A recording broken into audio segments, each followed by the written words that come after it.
Hello, everyone. Welcome back to Binford Chronicles. I'm Joanne Binford. And remember, Trump is kicking butt for America first. I want you guys to remember that. But most of all, we still have J6ers, and we cannot forget everything that they've been through.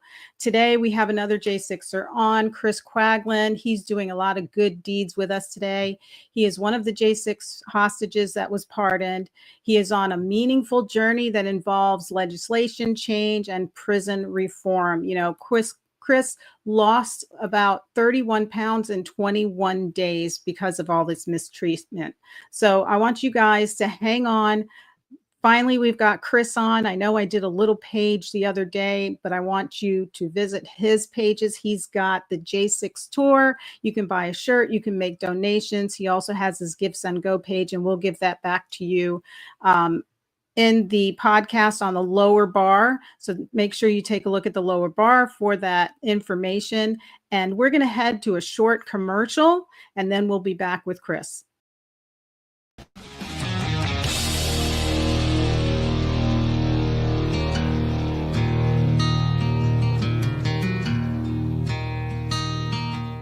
Warrior Shield Foundation is here to unite, honor, and provide support for veterans, first responders, and Gold Star family members. The foundation will enable them to find the help they need through direct assistance or by connecting them with our Shared Vision Network. Using data-driven models, we provide solutions that make a long-lasting difference. We, along with our partners, are dedicated to bringing together like-minded groups and individuals who have committed to making a difference in the lives of our hardworking, everyday heroes. We bridge the gap by connecting warriors or their families with the assistance they deserve and require, such as service dogs, wheelchairs, counseling, scholarships, and team-building retreats, to name a few. You can help right now to make a difference for those who have helped and protected us all. Warrior Shield Foundation, selflessly doing for those who need it most. It's a long way to home, but you won't take the hard road all alone. Just look to your left and look to your right. You were born to fight. Hi, everybody. Welcome back. We're going to be joined with Chris Quaglin. Come on up, Chris. How's it going? How's it going? Thank you for having me. Hey, thanks for coming on. I know it's been kind of hard, just hooking up with you. You've been moving around and you've been busy. You've been heading to Washington. Tell us what's going on, Chris. So it's been an absolute roller coaster ride. 4 years ago today, I was flashbanged in the middle of the street. M4s were pointed at me. And that is the last time that I ever had freedom up until January 20th, when Trump, gave us the basically all of us the pardon. Well, almost all of us, 14 of us didn't, and they're commuted right now. But right, it was just a roller coaster ride from that day on.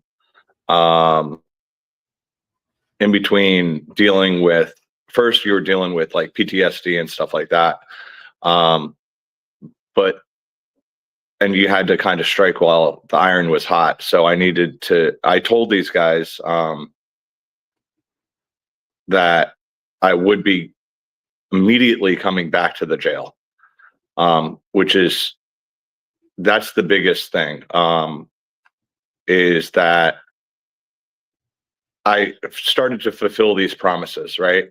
I told people, J6ers, for 4 years, don't worry about it. We're getting a pardon on the 20th. We're all going to be home on the 20th. Yes, it's going to be a blanket pardon. Don't worry about it. It's all going to happen. I was sentenced to 12 years. I walked in and I said, we're good, man. I said, I'm out of here in 8 months. I said, I even told the judge that. I do not suggest anyone do that.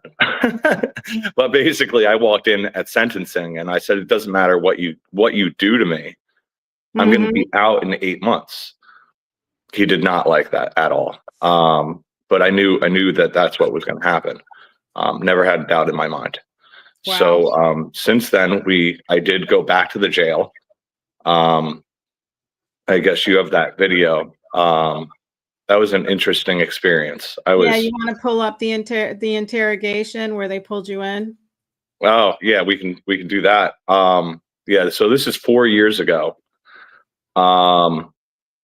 And my basically tells me flat out, unless I cooperate, and they offered me this for 3.5 years.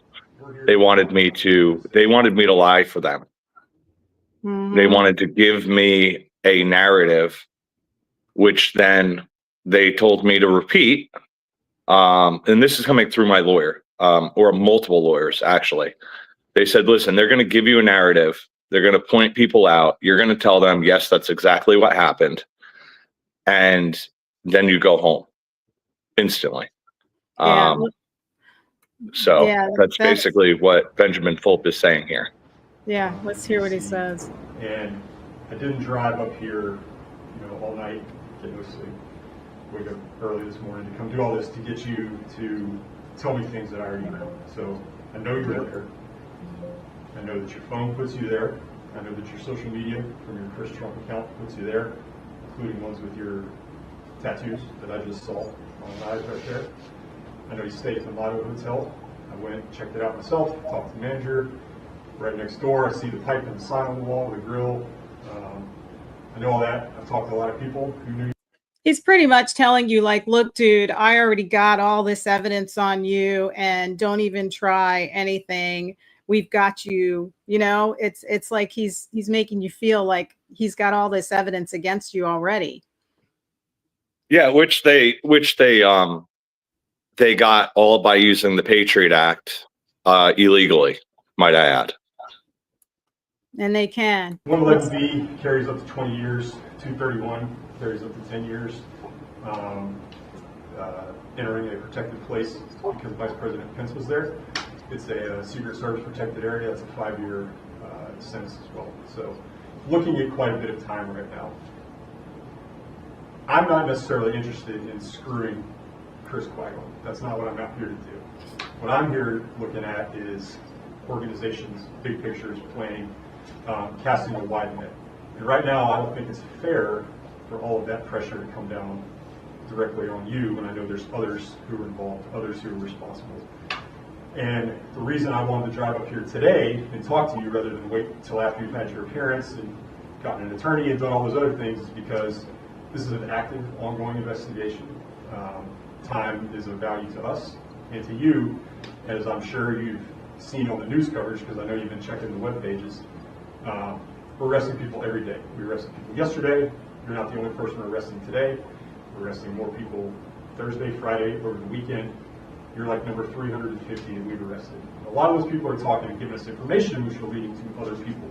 I tell you that so that you know that this is kind of a time-sensitive proposal that I'm offering you right now. He wants you to just tell on people. He's scaring you with all those years and stuff. That's what they did to a lot of people, though. And a lot of people cooperated. I had a 2-month-old son. I wasn't going to be that guy. I wasn't going to have the first thing that I would really teach my son is that it's okay to give someone else up so that you can go home. I wasn't going to do that. And he did exactly what he told me he was going to do. He said, I'm going to make it so that you don't ever get bond.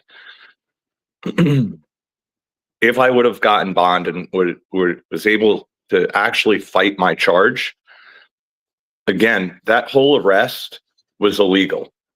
I had already told the feds I wanted my lawyer. I'm not talking. I'm not cooperating. I'm not sitting down with you at all.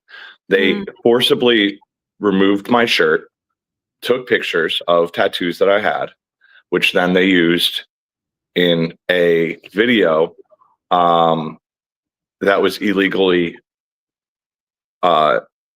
they used the Patriot Act for it. Now, Congress turned around and said, hold on, January 6th is not a act of terror. So you cannot use the Patriot Act on American citizens. And you can't do it, right? Because the FBI or CIA just got caught using the Patriot Act on Congress members, and they were furious about it. Man. So they flat out said you can't use it. Well, what did the FBI do? The FBI just used it anyway, and then they were like, oh, well, we can't use it. Okay. But then they waited 3.5 months for someone else to say, hey, that Bolo, I think it was like 54 or 52, whatever, be on the lookout for, right? So then they waited for someone who knew me 15 years prior. When I was 22 years old, we were drinking heavily at a Rutgers football game, and that's the last time I met him. And he ID'd me. Wow. He ID'd me from 15 years ago. So then they took everything that they had previously got using the Patriot Act in different files, and then they just used it anyway, saying that, oh, well, now we can use it because of this other person who, ID'd. The whole thing was illegal. Like I said, they ID'd me based off of a tattoo, and they forcibly told me that I had to remove my shirt before they give me my Miranda rights. You're not allowed to do that.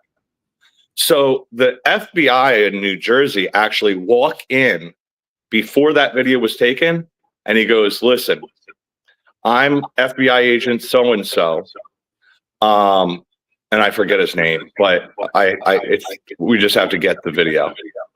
We can FOIA it. But he says, I'm FBI agent so-and-so. I'm just letting you know this isn't how we do things. It's not our arrest.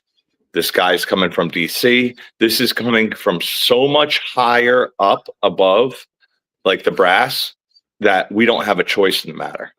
But I'm letting you know that this is BS, and it's not supposed to work like this. And I will testify in trial for you, saying that certain things weren't done or were done and how they were done, and it's not procedure. So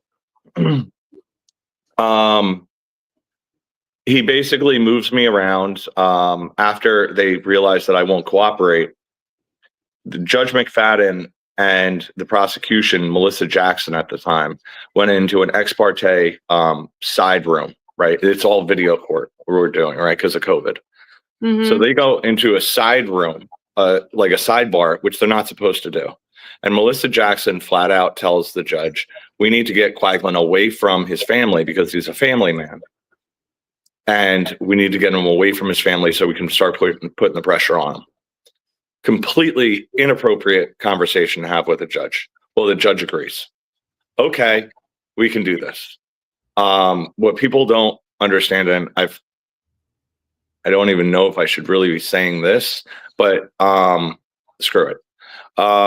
So I was a Proud Boy for about 6 months. Never went to a meeting, never, you know what I mean? It was kind of the thing to do after the, stand back and stand by comment, and you know what I mean? And like I did a couple, like some paint drops up at Fifth Avenue, at Black Lives Matter up there, and like some flag drops up there and stuff like that. And I met some Proud Boys. So I met another individual who Roger Stone and him are like that. Well, I found out later that that's really what they wanted, because even though it's not a direct connection to Trump, it's close enough that they could, make their own, conclusions and say basically, oh, well, Roger Stone told you guys to go there and this and that and yada, yada, yada. Again, this is all of what they told me, or through my lawyer. I wouldn't even talk to them. But through my lawyer, they were like, my lawyer asked me, he goes, how do you know Roger Stone? I'm like, I don't. And he's like, well, they say you do. And dude, he's like, I don't know what you want to do, but if you cooperate, you're going home immediately. That's what I can offer you. And as a lawyer, I have to tell you all of these options. I know that you're not happy with it, but I think it's your best bet. I refused to do it. I ended up firing him. They also knew that I probably knew about 200 people that went to J6, and they wanted that whole list. It wasn't going to happen. Not from me. They put the pressure on a lot of people, even on their family members, their girlfriends, their wives. They're, threatening them. I mean, some of the guys, they don't have wives anymore. I'm one of them. Their wives walked away. Your wife walked away. I mean, it's really hard. And then when you guys come out, the pardon just didn't do enough for you guys. No, you guys I don't have anything. No, and you guys are fighting back. You were in, was it Virginia? Did you go into Virginia when they had the HB2105? Yeah, so HB2105 was always supposed to go in front of the House and Senate. We were told excuse me. We were told 6 months. Maybe it would be 6 months. Well, if you want to pull up the other video, then I walked in front of I'm now these. Hang on, I gotta shut it off. There we go. So I walked in front of these guys, and I told them for a year that I was going to do this. I said, eventually, I'm going to get pardoned, and I'm going to come back, and all of the things that you have done to me and to other people have been documented, and the world is going to know about it. Mm-hmm. And they said, oh, yeah. Okay, yeah, sure you are. Well, this video got like 180,000 views in 48 hours, a lot of which were coming from Virginia. I didn't realize it at the time, but I had state officials, I had congressmen commenting on my video and saying, hey, you can't just say stuff like this. You need proof. Well, that's fine. I have 5,000 pages of daily notes and grievances. And so I started pulling out the receipts. Oh, here's the ones. Here you go. Hey, I'm down 20 pounds. I'm down 30 pounds. Here you go. It's signed by your officer. Mm-hmm. So within 4 days of that happening and it going viral, HB 2105 was instantly went into now we're talking the state of Virginia here. So the state Congress and state Senate unanimously passed. No one wanted to get in the way of this. And it's good. So what that does is I had lost 30 pounds in 21 days. I lost 60 pounds at that jail in total. But during the 21 days, the Epoch Times got involved because my lawyer at the time had a in with one of the reporters there. So she writes this article about me, about how I'm down 20 pounds. And then he writes the next week how I'm down 30 pounds. And people are just outraged, right? People from across the country start calling up not only the prison itself, but then calls up the sheriffs. Well, the sheriffs turned around and they said, hold on, that's not our jurisdiction. You have to call the marshals. And the marshals are saying, well, no, it's over there. And then they're saying, oh, no, it's over there. And everyone's saying everything else. Well, now what 2105 does, and again, it was always supposed to go in front of legislation, but it wasn't supposed to get this quickly. Nothing goes through this quickly. It was literally introduced, ran to the House, ran to the Senate immediately. So what that does is it tells the sheriff that this is your jurisdiction now.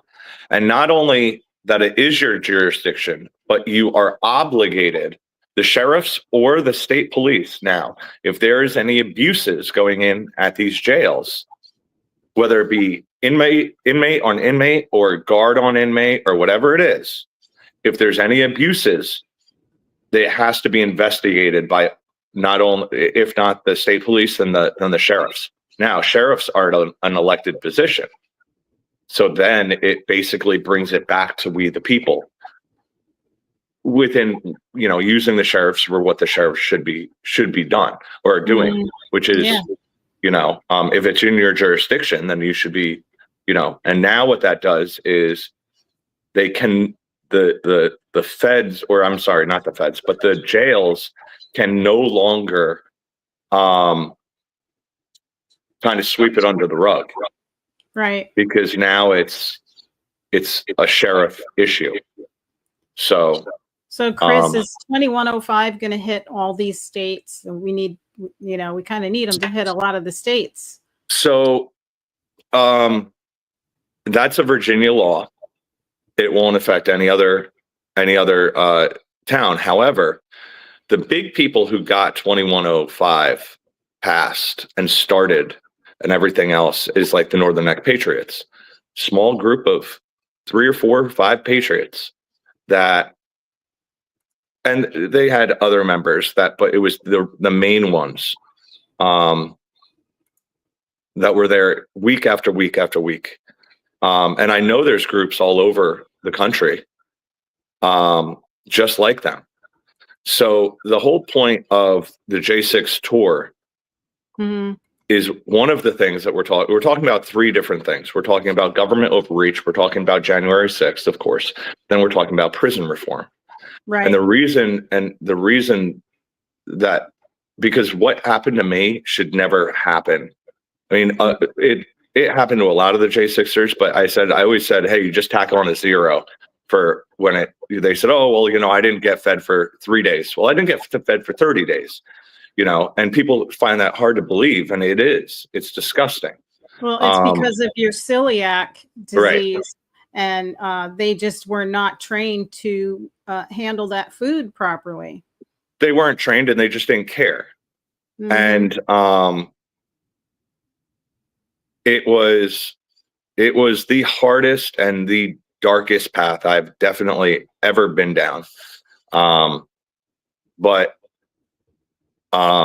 as long as good can come from this, then I'm happy to be that sacrificial lamb. You know what I mean? Because this is, I never knew about the prison system in America. I didn't care. You know what I mean? I had my blinders on, and it's not that I didn't care. I just didn't know, and it didn't affect me. So now that it has affected me, I see that it's the most disgusting. We have the worst prison system in almost the world. People don't understand that. It needs to be completely reformed. So hopefully that's what part of what the J6 tour is going to do, is go through and get in with a network with all of these patriot groups.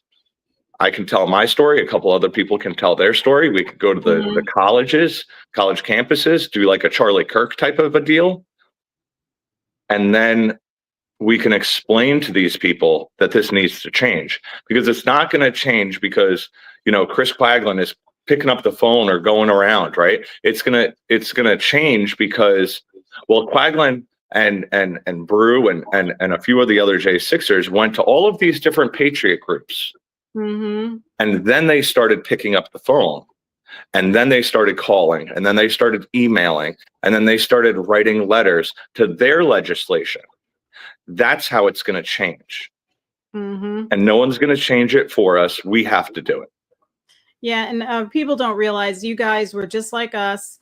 We always say, hey, if you can't do the crime, don't do the time. But we don't understand what the conditions are that they're in. And now you guys coming from our sector going in there, being these hostages from J6 and being treated and seeing the horror that's in there, are the voices now. I mean, it's kind of the Lord working in a very strange way, you know, the suffering that you had to do to kind of help others, you know, and at the same time, you guys are trying to help yourselves. It's really a conundrum. You know, and people have to understand, everybody thinks that because you guys got pardoned that you're up and you're functioning just like the rest of us, and you guys are not functioning just like the rest of us, you know. No, I did 2.5 years of solitary confinement in the hole. 2.5 years. That messes with you. You know, yeah. A human is not supposed to be locked in a cage for 24 hours a day for 2.5 years off and on. It's just not supposed to happen. I 100% made my time harder than it needed to be because I refused to just back down. I wouldn't do it. I bucked the system since the first day, all the way up until my sentencing and then past my sentencing. In the BOP, I spent 4 out of 5 months, I spent 3.5 in the hole. Just in the BOP. And that was because just stupid things. Like I did a phone call and I did it with a podcast. They recorded the conversation. They threw me in the hole for 17 days. You know, anyone else did that, they would get thrown in the hole for 2 days. You know, I was on camera talking to my counselor, telling them that they're breaking their own policy. Here's the policy. You're breaking your policy. Give me a grievance. But they didn't want me to start writing grievances because they knew I was Mr. Grievance. You did, and we had your file up here of all the documentation that you have. Yeah. So they didn't want that in the BOP. Well, what did she do? She said that I threatened her. So I get thrown in the hole for 45 days. I beat that charge. Just stupid things like that. And then actually what happened on camera, and funny enough, is that the 45 days or whatever they had to have to answer it was actually on January 6th, which was funny. But she was on camera. I was told to drop my red notebook. And then her name was Miss Brosh. She works in the BOP. She is found on camera picking up my notebook and bringing it right to the garbage and throwing it in the garbage, which had direct grievances about her in it. So that's the kind of corruption that a lot of these prisons are dealing with. And there has to be, when I say that, it has to be a full, I mean, realistically, I hope someone passes this out and it gets to the Trump administration, because in a perfect world, the Trump administration says, hey, Quaglin, I want you to be on the board, right? Or on something, on some sort of, I don't want to be in charge of anything. I just want to be on part of that board. I want to help. That would be the ideal situation. And if that happened, then the tour's a success, right? That's the end game here. Because it's not going to be it's not going to be an overnight process. It's literally, I've had Congress members say, what do you want from me? They're the BOP. I'm only a Congress member from such and such. I won't call her out, but she's very, very good, and she's on our side. But when I heard her say, because this woman is 100% a patriot, 100% on our side, looked at me twice. I'm giving away a lot of hints here, right? But she came to the DC jail twice. The first time I told her about my story and how they weren't feeding me correctly and this and that and whatever. The second time I looked at her and I said, "Hello, miss." And she looked at me and I said, "It's Quaglin." And she didn't recognize me because of how much weight I had lost. Mm-hmm. She was astonished. She goes, "Oh my God, Quaglin." She goes, "They're going to kill you." And I said, "Well, they're trying their hardest, but I'm still fighting." And when she says to me, "What does Quaglin expect me to do? I'm trying my hardest, but I'm only a congressman or a congresswoman. I'm only a congresswoman." They're the BOP. Someone needs to be above that BOP level, and it needs to be completely ripped apart from the ground up. Because then it talks about the DOJ. The DOJ is underneath the BOP. Or I'm sorry, I'm backwards. It goes the DOJ, the BOP, and then the DOC. So if you rip apart the BOP and completely gut that, as far as, and I'm not talking about just everyone going home. I'm talking about humane conditions. I'm talking about rehabilitation, which is what it's supposed to be about. Yeah, those guys, when they come out, they're just going to end up back in prison because they've been in so 100%. long. No rehabilitation. Then when they come out, it's a different world. Yeah. The regular skills that they had once before, people aren't using anymore. If they even had skills, right? So there's no reason that you're not learning how to weld. There's no reason why you're not learning how to be an electrician. There's no reason why you're not learning how to be a plumber. There's no reason why you're not, okay, you want to talk about these factories and everything coming in from China and whatever, or we're leaving, and coming back to America. Well, that's how you keep part of on these manufacturing jobs or whatever. That's how you keep the price down. Have the prisons do it. There's no reason why some of these factories aren't just building right next to the jail.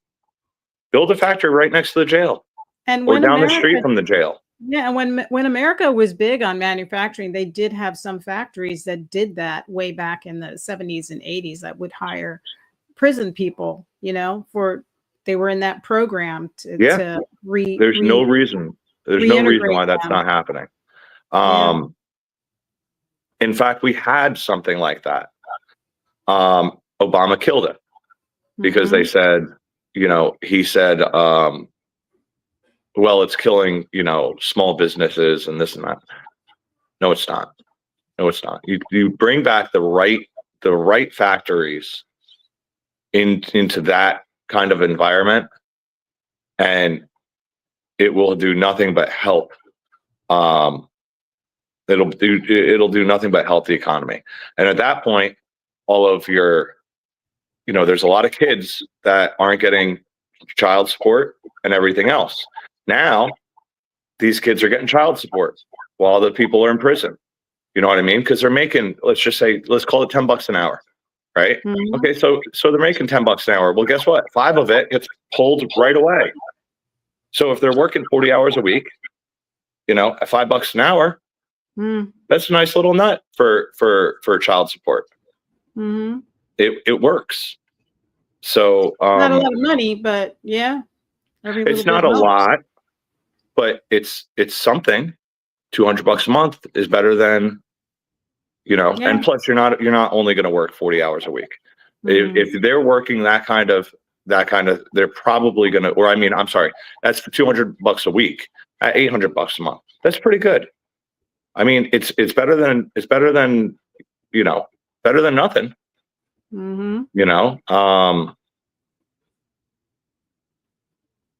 So I think that there's a lot of things that we could be doing that we aren't. The prison system needs to go.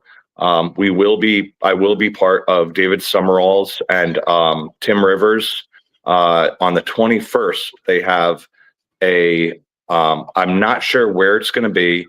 I know it is going to be a hearing of some sort. I don't know if it's going to be in DC or not, or if it's going to be out, in Texas or wherever, or just virtual. But there will be another January 6th committee. We're going to be talking about a lot of this stuff, a lot of things that happened to me, and more is coming out. I mean, if you want, we can take a look at this, the headshots. This is what began my biggest charge. There's these 7 headshots. Yeah, let's do the 7 headshots. Everyone, now what you don't understand is, first thing, they're on an elevated position. Right. You're looking down at the crowd. Right. So you're not allowed to shoot from an elevated position. You're also not allowed to shoot in the head or groin area. Joshua Black was the 7th person to get shot. He was shot through the face. Then what happened was I walked up after all that happened, and then Copeland, who you'll see in that blue sweater with the red, right, the red, yeah, the red, like cuffs. Yeah. Yeah, and the blue sweater. He's got a helmet on. Yeah, some sort of hat on. I think it's like a woolly hat. So he's a known Antifa member. He pushes me into the police line. Is that you with the brown jacket? No, I'm not over there at this point. Do you see that bullet? Yep. That one just went, and he's like, what's going on? What the heck? Oh, so there goes the Antifa guy. Yeah. So I show up after this because there's blood all over the floor because of Joshua Black getting shot in the mouth. I mean, these guys are just standing here. Yeah, they're just standing. It's a crowd. There's nowhere to go. Yeah. And then they just start opening fire. Yeah, it was a huge crowd there. I mean, you can't go anywhere. I think that's Joshua Black right there. Right. And that's where he gets it, right in the cheek. And it stays lodged there. And he's like, what in heaven's name just happened? But yeah, they just were shooting into the crowd from that balcony. Yep. You can see it right here. He's right up there. Shooting down. And then they wonder why. So that was after the push. I know you can't see it there. But if people do want to see it, they can go to 1000daysofterror.com. David Summerall breaks it down. It's a 5-minute video. You can watch it. It's about 2 minutes into it. It breaks down the push and everything else. As far as that being my biggest charge out of a possible 42 being Jeffrey Dahmer, right? They hit me at 35 points. And the reason why they hit me at 35 points is because the officer, Robinson, says that he hurt his back really bad, but there's a problem with that. He said he banged his knee, and we have his statement on my X account. I have his statement that says, oh, well, I banged my knee. I wasn't able to go. He didn't even go see the medic that day. He went the next day. So then I get arrested 4 months later after January 6th, right? Now the medic said, you're fine. Go home. Put some ice on it. Whatever. You know what I mean? Yeah. So I get arrested 4 months later. All of a sudden, Officer Robinson has herniated discs and he has to go to a chiropractor for 6 months. because of a back injury, but he didn't have it for the first 4 months. So he completely lied. The FBI went to him and said, "Hey, listen, we need to bump this guy's price or his stuff up," because I was at like 25 points. That was at like 2 years. I wound up getting 12 because of the upward enhancement and Robinson's false accusations and false, getting hurt. So the fact that someone would get 12 years for a riot that happened in the Capitol, like there's protests at the Capitol every day. Look what's going on now. Yeah. It's crazy. It's like, no. And no one ever gets charged. They get $50 fines. That's what they get. Yeah. With the pro-Hamas stuff that happened after January 6th, there was one guy, he literally boxed 2 female Capitol police officers. He got 48 hours community service. I didn't do anything near that. No. And some of the people that went in had absolutely no criminal history at all. Yeah, I have 0 criminal history. They gave me 12 years as a first-time offender. Yeah. Are you kidding me? It's because you were a Trump supporter. You were there for the rally. You were a MAGA, Make America Great person. Yep. That's why everybody was targeted. And when they weren't targeting you guys, they were targeting parents that were going to school board meetings. And it's just terrible what they put you guys through. It's absolutely disgusting, and it can never happen again. No, it can't. It shouldn't. It should never happen again. And you guys need restitution. You guys need some form of getting you back on your feet. I mean, Chris, your truck, is it still in the shop? Yeah. So I did need a new radiator because it sat for so long. So it was just leaking. So I need a new radiator. I needed a whole bunch of stuff. It was leaking. We had to drop the tranny and everything else. So I told him, I said, "Listen, man, I'm going out on the road." I said, I need a truck that is gonna work, And he said, "All right, well," I left it to the right person. But it needs to be tuned, and it needs this and it needs that. And, I left it to the right person. It's going to take a lot of work. So, in the next 2 days, it should be done. Yeah, because that's wheels. That's you probably sleep in there sometimes, don't you? When you're traveling. Yeah. Once we get on the road, that's definitely going to happen. Because if we don't make it to the next stop, you got to crash somewhere. Yeah, we got to crash somewhere. So we'll have a tent with us, and maybe an air mattress. But what we're really trying to do with the tour is, we have 1 more month. We need some rich uncles or something. And we threw it in AI, and they said to do this thing the right way, it would be like $100,000. So yeah, we're going to be selling T-shirts and everything else, and flags and stuff like that. But realistically, we want to get we have an RV I have an RV that I've seen, a friend of mine is trying to sell it to me. But then it's another, it's going to be, $25,000 for that thing. And then it's going to be $15,000 to wrap it, because you should really wrap it, because then that becomes your billboard. And you tow behind your generator, or well, no, you tow behind your actual like your stage.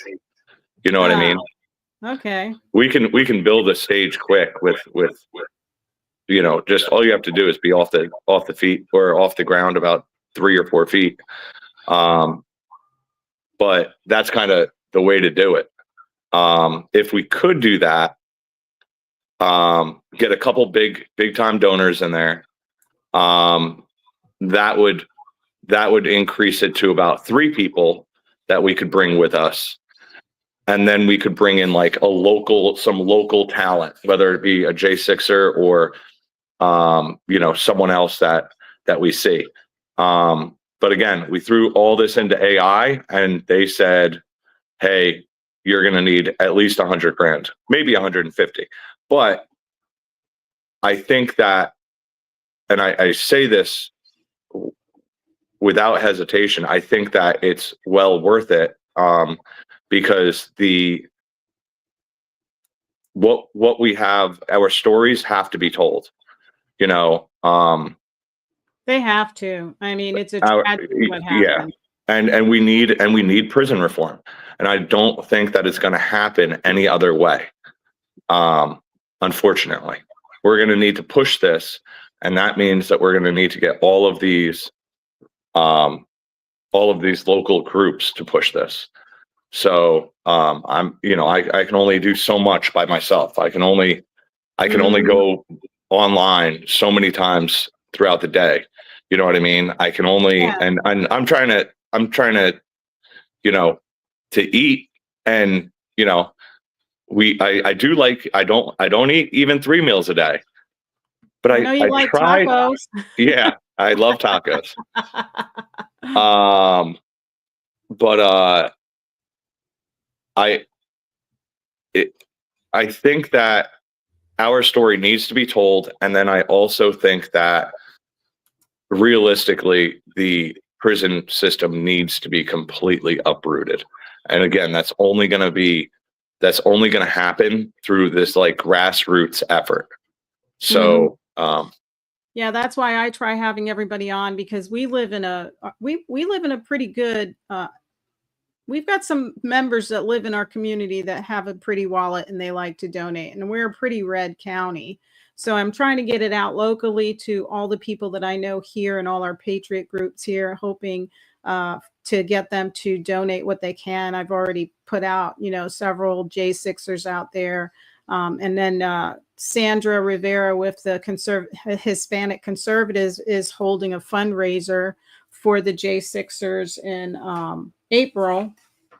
Yep. And that's here. So she's going to try to raise some money for the J6ers as well. And, even I went knocking on doors for businesses to try to get them to donate, because I can't even imagine how you guys are doing it every day. I mean, they really tried to rip your dignity, your soul, everything inside of you. They just tried to rip it out of you. And then now you've got this pardon, but what does everybody have? Everybody's starting from absolutely nothing. Some people, there was a couple of guys out there that I saw that had $1 million businesses before they got hit J6, and they were like saying, the only reason I'm doing okay is because I had several businesses, but everybody else, they lost everything. Just like when I was, I lost $1 million. I'm out. Besides losing my family and my everything else and I'm out. I was out $1 million before the divorce. And that's the other thing that they did. They weren't done screwing with me after they gave me 12 years because I wouldn't cooperate. They moved me 4 days before my divorce hearing, where I was the lawyer, and they gave everything to my wife. I don't even understand how they did this legally. They literally undervalued my house by $250,000. They just took all of my bank accounts, that not that we had a lot, but they took the bank accounts that were in my name, the ones that were in my wife's name, and they just gave them to her. And they said, here you go. How does that even happen? I don't even know. That's why I'm back in Jersey. I am going back after that judge, because I told them, I said, how can you do this? Like, I wasn't there. I am part of the BOP at that point. I have an obligation to get there. All that lawyer had, or all that judge had to do, is do a writ of habeas corpus, and I would have been there. Right. I would have. He says, I want him here. Okay, the marshals would have me there. with 2 marshals on, one on either side of me, and I would be there. Right. That's all he had to do. There's no He reason just for that to decided happen. I don't care if he's here. I'm just gonna give. I literally had the clothes off of my back. Yeah, I had to go to Walmart and buy all brand new jeans, and like t-shirts. You know what I mean? And it was only because of the donations that we were able to squeeze by. But it's always like 1 step forward, 2 steps back. It's it's exhausting. Yeah. Oh my gosh, that's like It emotionally absolutely is exhausting. So, and then you're still dealing with PTSD and stuff like that. I'm getting better, but I'm getting a lot better actually. Through prayer and everything else. Yeah, it's a roller coaster, man. One day you're handling it okay, and the next day it's got to be hitting you like a ton of bricks. Oh, it is. It is, and it can't be easy. And everybody's going on with their life, and I don't want them to forget about you guys. It's like, hey, man, be happy that you can get out of your bed and walk into your backyard and have a cup of coffee, because these guys are not doing that. They don't have their backyard anymore. They don't have their living room TV. They're struggling right now to get back on their feet and fight for justice at the same time. Yep. I mean, I was talking to one J6er, and his wife didn't do any of his taxes the whole time he was in prison. He came out and none of his taxes were ever done. I'm like, how does that happen? How does any of that happen? It's how much more can go wrong, Yep. But I mean, I'm really grateful for you guys, because you are the patriots that stood up, that didn't give in, that didn't say, hey, okay, I don't want to do 20 years. I don't want to do 15 years. I'm going to say whatever you want me to say. That's what a lot of people would do today. You're the kind of guys that when they say, I got your 6, they got your 6, so it's, you took one for us. You took one for a lot of us. And I want to say thank you, Chris. And thank you.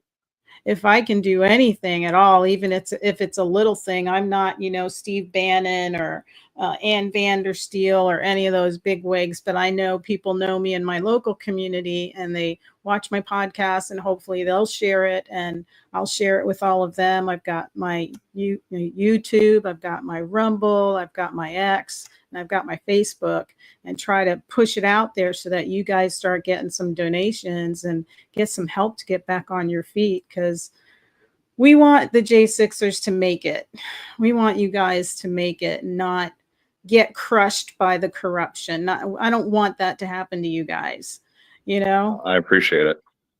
It's like, it's sad. It touches my heart very much. And to see you guys, even Brian Mock, I'm like, look at him. He's all cleaned up in a suit, and he's up there at Washington, D.C., and he's making connections, and he's talking about it, and he's getting the word out and getting hooked up, so that they can be better advocates. Look at you, what you're doing. And it's a struggle.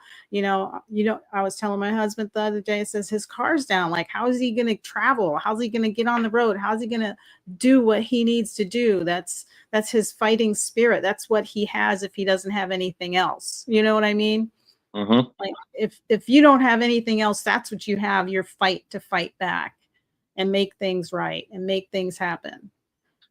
Yeah. Hopefully in the next week or so, I'm going to deal with some of this court stuff with my wife, and then that's going to be a constant battle. And then, like I said, we're going to have a J6 investigation again on the 21st of April. So that's going to happen. And then I'm really hoping that we have enough funding to jump out of here and start this tour. That's the plan, So if anyone out there has a rich uncle, you can go to j6tour.com. This map is basically just shows the route ish that we're going to be taking. We're going to be going down the East Coast, all the way into Florida, back out of Florida, heading That's west. me. I'm in Florida. Yep. Heading west through Texas, all the way to California, north, and then we're gonna hit, basically make a right and go back east and just zigzag the whole time. Like I said, we're probably going to be at like 100 stops. So those 100 stops aren't going to happen because a lot of these stops are like, hey, I want to come see you, you know, and some of these stops we're going to have to pull back and we're going to have to say, hey, yeah, sure, we can do that.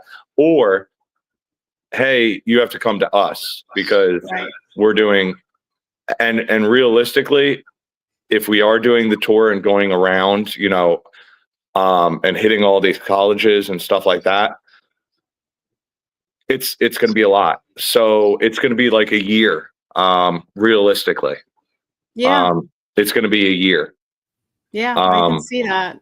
You know, that's a lot of traveling and stopping and, you know, speaking to people and sharing your story and stopping at the capitals, you know, over there to try to meet with the representatives where they're at, because they're the ones that you really need to connect with. Exactly. Yeah. Now you're starting. Yeah. Now you're starting to, I didn't even get into that. Yeah. Because then there's those stops and then it's like, it's a serious, like, it's going to be a great adventure, but it's a serious undertaking. We have been working hard on this. I have a team working on this right now of all volunteers. And like I said, we have things going out to both liberal and Republican. And this is your page, so you should be posting your road trips on this page. If everybody goes to this page, it's Chris Quaglin, j6tour.com. Right on X. Right on X, and post your tour there, and everybody, and I'll go there once in a while and pull something off and post it on my feed. We're not only doing this, but now we have a individual that has a news van, independent news van. And he is going to follow us and basically turn us into the Truman Show. Oh, that's awesome. Yeah, he says he can go live 24/7, and it's going to be, I mean, we were always political people, but it's going to be something else if it's the Truman Show. You know what I mean? So as far as security goes, you can.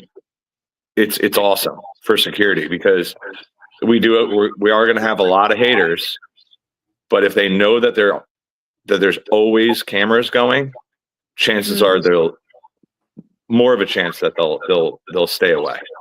So yeah, and you'll run into a lot of those little protests because we're still having those little protests that are festering all over the nation because of Doge and because of Trump. And with you guys being on the J6 tour, you're going to be a target as well. We're going to be a big target. And if they see you in the big, you know, Muriel, you know, truck, whatever it is SUV or van or whatever it's going to be like going out there and triggering a lot of liberals. And we just had a rally over here, and it was about Doge and all that stuff, and we tried to record some of it on our podcast to show people. But yeah, they're coming up everywhere and in the country. You know, we had them in Philadelphia and New York. I mean, it's just be careful, be safe. Thank you for everything you do. You know, your website is j6tour.com. And then you also have your Give Send Go page. That helps as well. You know, we need to have money going in there to help you out and get things paid and fill the gas tank and feed you with some tacos. And that's it. I don't need steak. I just need some tacos every couple days, and I'm good. But that's in your diet. The tacos are gluten-free. Yeah. I mean, hey, it's a staple. Authentic Mexican is a staple for me. So, So yeah, But anyway, I'm really glad that you came on and people got yeah, to thank see you so much for having me. I did a little skit for you the other day because you couldn't come on, and you know, stuff changes when you're on the road. You know, you don't know what's happening from 1 minute to the next. You have a plan, but it changes, right? Yep. So, you know, I was happy that I was able to get you on today, and people can see and hear you talk and say, hey guys, get your wallet out and donate to these J6ers because they need your help, you know. And Thank you very, very much. Yeah, and you guys are fighting. Thank you very much. So I'm going to put you back in the green room, and we're going to close out the show. Is there anything you want to tell anybody before you head out? Just God bless America. Yeah. Let's make America great again, huh? Yes, we are fighting for America 100%. All right, so we're going to close the show out. Thank you, everybody, for joining us at Binford Chronicles. Remember, I'm bringing you the J6ers because I care, and we cannot forget these guys. These guys are still struggling to get on their feet, and they're also struggling to fight for prison reform. There's so much on their table that they're going over, and we need to support them because we're the patriots that they stood up for. They really stood up for us. So thank you again for joining Binford Chronicles. Come back. Remember to hit the like, the share, and the subscribe button so you know when I'm coming on.